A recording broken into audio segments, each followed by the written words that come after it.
এখনো কিছু কিছু গ্রাম আছে যেখানে এখনো মেয়েদেরকে কিছু বয়স হয়ে গেলে দেখা যায় যে তাদের বোঝ হিসাবে ধরা হয়।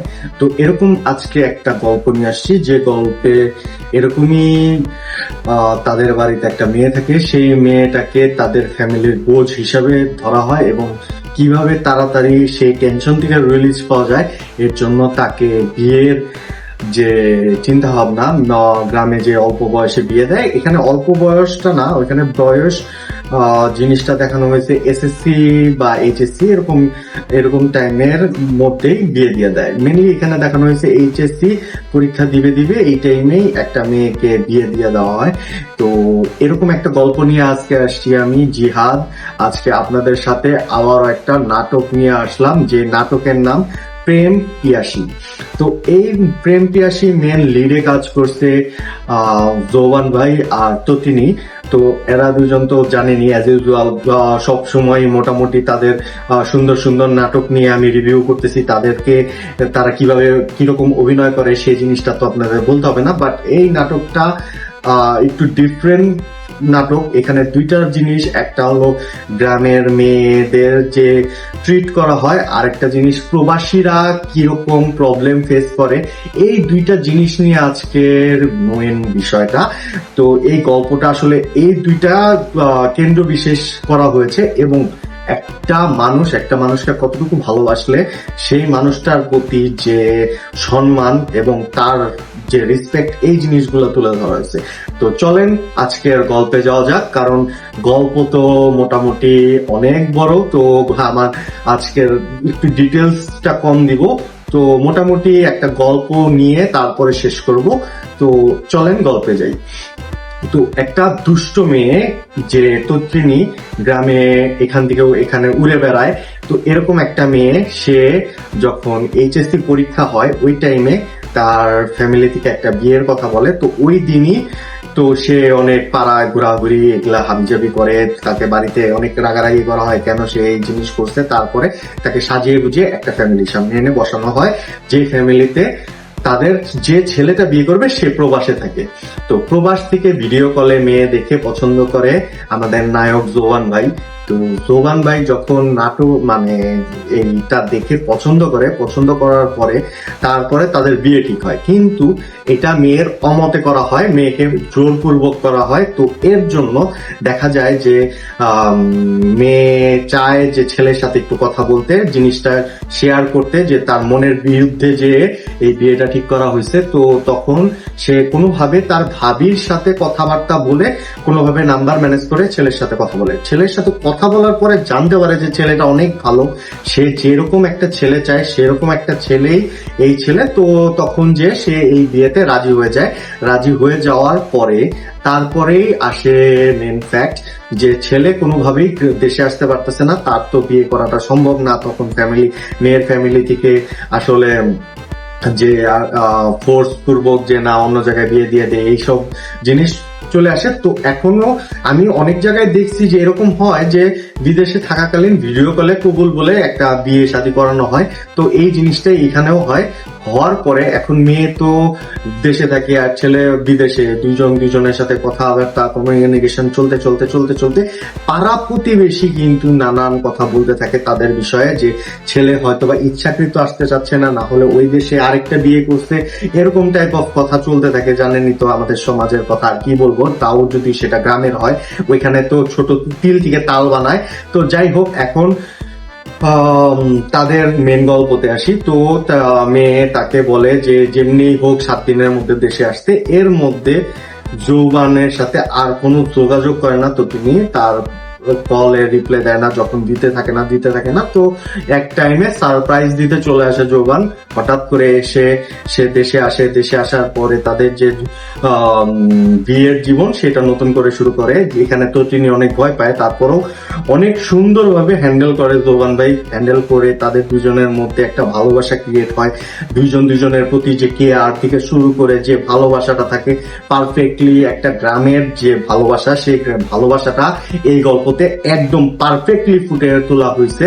তো এখানে আর কোনো সেকেন্ড কোনো থাকে না যে এখানে একটা জোস একটা ভালোবাসা তৈরি হচ্ছে, এরকম একজন আরেকজনের প্রতি সাপোর্ট, একজন আরেকজনের প্রতি যে ভালোবাসা, একজন আরেকজনের ফ্যামিলিকে যে কেয়ারটা, সেই জিনিসটা এখানে অনেক সুন্দর করে তুলে ধরা হয়েছে। কিন্তু তারপরেও ফ্যামিলিতে অনেক চাওয়া পাওয়া থাকে। যেমন এখানে দেখানো হয় মেয়ের ভাইকে ব্যবসার জন্য জোবান ভাই টাকা দেয়, সে একটু লোভী টাইপের ছেলে থাকে, তারপরে তার কাছ থেকে মুখ ফাইটা চাইতে পারে না, মারে গিয়ে কোনোভাবে চাওয়া টাওয়া, তারপরে সে জামাইয়ের কাছ থেকে টাকা হাতিয়ে নেয়। টাকা হাতে নেওয়ার পরে এখন যখন সে জানতে পারে সে আর কোনোদিন বিদেশ যেতে পারবে না, সে এখানে একটু দেখায় যে সে আসলে ভালোবাসার কারণে যাচ্ছে না, কি যখন দেখায় এরকম দেখানোর পরে তাদের ভিতরে আরো ভালো একটা কেমিস্ট্রি তৈরি হয়। কিন্তু সে তো দেশে থাকলে ব্যবসা বাণিজ্য করতে হবে, তার জন্য টাকার দরকার। তো টাকার দরকার হলে তখন তো তিনি কি করে, তার ভাইয়ের কাছে যায় টাকার জন্য, কিন্তু সে কোনোভাবেই টাকা দিবে না, সে রাইগা চলে যায়। তো এখানে সে যখন ব্যাক করার পরে জানতে পারে জোবান ভাই খুবই ভালো মানুষ থাকে এখানে, তো সে তার বন্ধুর কাছ থেকে টাকা নিতে যায়। সেই বন্ধু টাকা দিতে এসে তটিনীকে সব সত্যি কথা বলে দেয় যে সে আর কোনোদিন বিদেশে যেতে পারবে না, তার আকামা দেওয়া হয় নাই, নানান যে আরব কান্ট্রিতে যে প্রবলেম গুলা হয় প্রবাসীদের, সেই প্রবলেম গুলা সব তুলে ধরার পরে এখানে দুজনের মধ্যে একটু রাগারাগি হয়। রাগারাগি হওয়ার পরে সে বাড়ি থেকে চলে যাওয়ার পরে জোবান ভাই সে তার বউকে সব ডিটেলস খুলে বলে যে সে আসলে কেন তাকে বলে নাই। কিন্তু এখানে তো ফ্যামিলি লোভী হওয়ার কারণে দেখা যায় যে তারা প্ল্যান করে তাকে যে বিয়েটা দিছে, কাবিনটা দিছে, সেই কাবিনের টাকাটা কিভাবে জোবান ভাইয়ের কাছ থেকে হাতিয়ে নেওয়া যায়। তো এরকম একটা প্ল্যান থাকে এখানে। আমি যে পুরাপুরি মেয়েদের ফ্যামিলিকে দোষ দিব এরকমও না, এখানে মাঝখানে আমি একটু স্কিপ করে গেছি। নায়িকার একটা রোগ থাকে, এই রোগটা থাকে মিল্কি ব্যারাম। এইটা আসলে নায়কদের বিয়ের সময় বলা হয় না দেখে তো তারা আবার এখানে এসে রাগারাগি করে। কিন্তু এটাও খুব সুন্দরভাবে হ্যান্ডেল করে জোবান ভাই। সে খুব সুন্দরভাবে বলে যে আমার বউ, আমি বুঝবো যে সে কতটুকু ফিট না ফিট, আপনারা এটা নিয়ে মাথা ব্যথা করার কি আছে, আমি আমার বউকে বাড়িতে নিয়ে গেলাম। এরকম ভাবে একটা কনভারসেশন করে সে তার বাড়িতে আবার নিয়ে যায়। তারপরে তো বাকি জিনিসটা বললাম। তারপরে যে যখন ডিভোর্সের বিষয় আসে, ডিভোর্সের বিষয়টা যখন সিগনেচার করতে যাবে, নায়িকা তো নায়কের জন্য পাগল, নায়ক তো নায়কের জন্য কোনোভাবেই করবে না, বাট মা আর ভাই মিলে জোর করে তাকে সিগনেচার করাতে চায়। আর এখানে টাকার বিষয়টা আসে, এই টাকাটা তো টেবিলে এনে রাখে জোবান ভাই। এখানে কাবিন করানো হয় 12 লাখ টাকা, 2 লাখ টাকা কাবিনের সময় দেওয়া হয়েছে, আর 5 লাখ টাকা ভাইকে দেওয়া হয়েছে, আর 5 লাখ টাকা দিতে হবে। যখন 5 লাখ টাকা জোবান ভাই আইনা রাখার পরে তো তিনি কোনোভাবেই সিগনেচার করবে না। লাস্ট পর্যায়ে একটু গলার মধ্যে কলম ধরে তারপরে যে সে বলে যে আমাকে সব জায়গা থেকে দেখা যায় যে আমি বোঝ হিসাবে আমাকেই করা হয়। যখন আমি বিয়ের জন্য রাজি ছিলাম না তখন আমাকে জোরপূর্বক বিয়ে দিছে। এখন যখন আমি আমার সংসার সুন্দর মতো করতে যাচ্ছি, আমার সংসারটা ভাঙার চেষ্টা করতেছে কিছু সামান্য টাকার জন্য। তো এই জিনিসটা নিয়ে কনভারসেশন করে অনেক যুদ্ধ করে ভাইকে থ্রেট দিয়ে সে আবার সুন্দর করে তার জামাইয়ের কাছে ফিরে আসে, এবং জামাইকে সুন্দরভাবে একটা ভালোবাসার যে কেমিস্ট্রি সেটা দেখানো হয়। এখানে তিনটা জিনিস দেখানো হয়েছে, ভালোবাসা, তারপরে দেখানো হয়েছে যে একটা গ্রামের মেয়ে যে কতটুকু সাফার করে সেই জিনিসটা, আর প্রবাসীরা কতটুকু সাফার করে এই জিনিসটা। তো তিনটা জিনিসই অনেক সুন্দরভাবে এই নাটকে ফুটে তোলা হয়েছে। আশা করি আপনাদের সবারই এই নাটকটা ভালো লাগার কথা। নাটকটা রিলিজ পাইছে খুব একটা সুন্দর ডেটে। তো রিলিজ পাওয়ার পরে আপনাদের অনেক সুন্দর এই নাটকে রেসপন্স দেখতেছি, তো চিন্তা করলাম এই নাটক নিয়েও একটা রিভিউ বানায় ফেলাই। তো রিভিউ বানায় ফেলাইলাম। আশা করি আপনাদের আরো সুন্দর সুন্দর নাটকের রিভিউ দিব, আমার সাথে থাকেন। ইনশাল্লাহ আপনাদেরকে রিভিউ দিয়ে ভরা ফেলবো।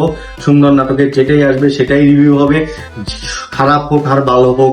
যদি খারাপ হয় অবশ্যই খারাপটা বলবো, আর যদি ভালো হয় তাহলে অবশ্যই ভালো বলবো। আর আপনারা যদি এটা জানতে চান তাহলে অবশ্যই আমার চ্যানেলটা সাবস্ক্রাইব, কমেন্ট, লাইক, শেয়ার করে বইরা ফেলান ভাই। আশা করি আপনাদের এই সাপোর্টের কারণে আরো সুন্দর সুন্দর ভিডিও আসতেই থাকবে। তো আজকে এই পর্যন্তই, ইনশাল্লাহ আবারও দেখা হবে। আসসালামু আলাইকুম।